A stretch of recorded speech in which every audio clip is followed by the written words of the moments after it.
Welcome class. Today we are going to start your chapter 18, that is punctuation mark and capital letters. Okay. So what is a punctuation mark? A word punctuation has been derived from the Latin word punctum, which means a point or a stop. Means punctuation means to stop, to pause. Okay, a punctuation mark divides a sentence or a paragraph in a clear and understandable language. For example, when we are speaking, we are taking our breaths wherever is required. Okay, so that whatever speech we are giving becomes meaningful to the audience, to the listener. Correct? That is when we are speaking. But if we have to write it in a passage, if in a paper, okay, if it is a written document and that written document is supposed to be read by somebody else, how is that person is going to understand or get the clear meaning of the written thing? Will he be able to understand just if it has been mentioned in our document without any pause, without any punctuation mark? How will that person be able to understand the meaning of the document, what is being stated? Okay, for this reason we use punctuation mark. We know when we are speaking, we are intending to say something with proper intonation, with proper stress. That gives our speech a definition. But what about the written text? How is it going to have that meaning that we are speaking? So to give it a meaning, to give that stress, to make the reader understand where to pause, where to stop, we use punctuation marks. Okay, there are 11 principal punctuation marks that is given in your book. Full stop, comma, semicolon, colon, question mark, exclamation mark, dash, hyphen, parenthesis or bracket, inverted comma and apostrophe. These are the 11 punctuation marks and we will be reading about them in detail. Full stop is used at the end of a declarative or an imperative sentence. We know what is a declarative, we are asserting something, assertion. Okay, tomorrow will be a holiday. Becomes a declarative sentence. Or after an imperative sentence, shut up. Please take rest. Please have water. Please bring me a glass of water. Suggest me something. All these are your imperative sentences where you are making a request, an order, a command. Okay. So full stop is used after declarative assertive sentence or imperative sentence. What is precious? Declarative sentence. After certain abbreviations and initials, USA. These are your abbreviations, the short forms. UK, United Kingdom, UAE. Okay, MP, PM. Okay. And initial means name of a person. MS Dhoni, MS are the initials. CV Raman are the initials. Okay. Next is comma. We use a comma while listing a series of things or phrases. Series is a list of 3 or more things. We usually add and before the last item on a list. When we do so, we do not add a comma before and. For example, if I say, Mom asked me to bring fruits, vegetables and groceries. So between fruits and vegetables, I will be using a comma, and then after vegetables, I will be using and I won't be using any kind of comma between them. Okay. Her bag contained a makeup kit, comma, a set of paints, comma, assorted medicines and her wallet. So before all these things we are using comma, but we are not using comma over here. We are using this and. Again, if there is 2 or more adjectives that describes a noun, we use a comma after each adjective but never after the last one. Whenever we are using any adjective, for example, if we say she is a very intelligent, charming and sophisticated girl. So after intelligent, I will be using a comma, but not after charming. Okay. The tired, hungry children trooped into the house. Tired, hungry. The smart, active young woman.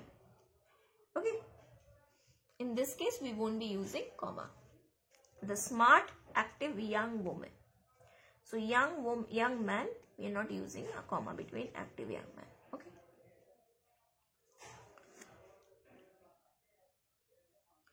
Next, we use a comma while referring to a city or state together to separate the two. For example, if I say I live in Panchit, Dhanbad. So, I live in Panchit, Dhanbad.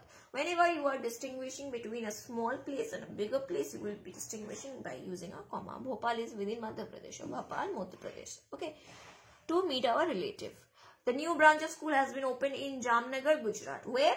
Jamnagar, Gujarat. Jamnagar is within Gujarat. While adding information about the subject with a break in the sentence. Mohit, my brother, you are adding information about the subject. Who is Mohit? My brother. Is doing an MBA. I met your friend, the photographer. Extra information whenever added, give a comma.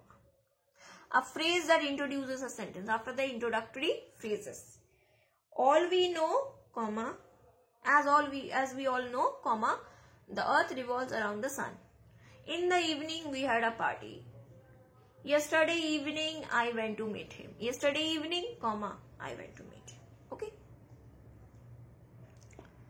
While addressing someone directly, we use a comma. For example, mother, is the food ready? So after mother, I will be using comma. Sahil, can you tell me the way? Have you been to Dubai? Rajat.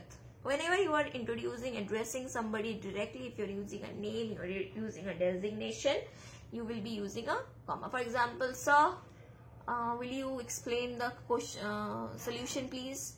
So after sir, we will be using a comma. We use a comma to separate two independent clauses. Two independent clauses in a compound sentence. When there is two independent clauses joined by a conjunction and, but, or, nor, yet, so, we use a comma before the conjunction. See, if there is a series of things, in case of series of things, we are using a conjunction and we will not be using comma. But if it is regarding a compound sentence, for example, I helped her and she succeeded. I helped her, comma, and she succeeded. Okay.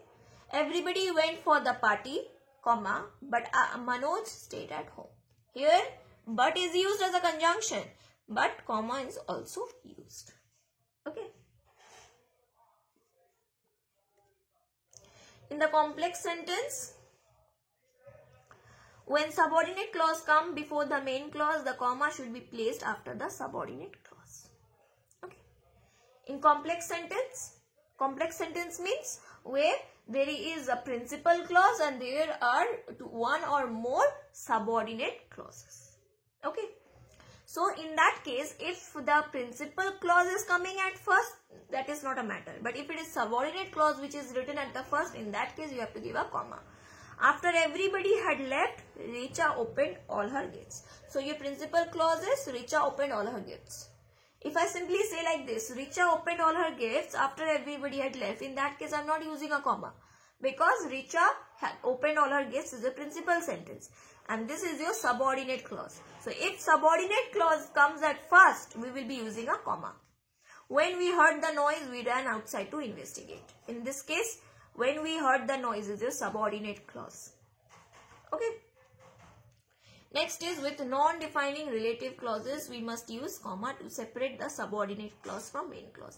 Chetna sings very well. Chetna sings very well.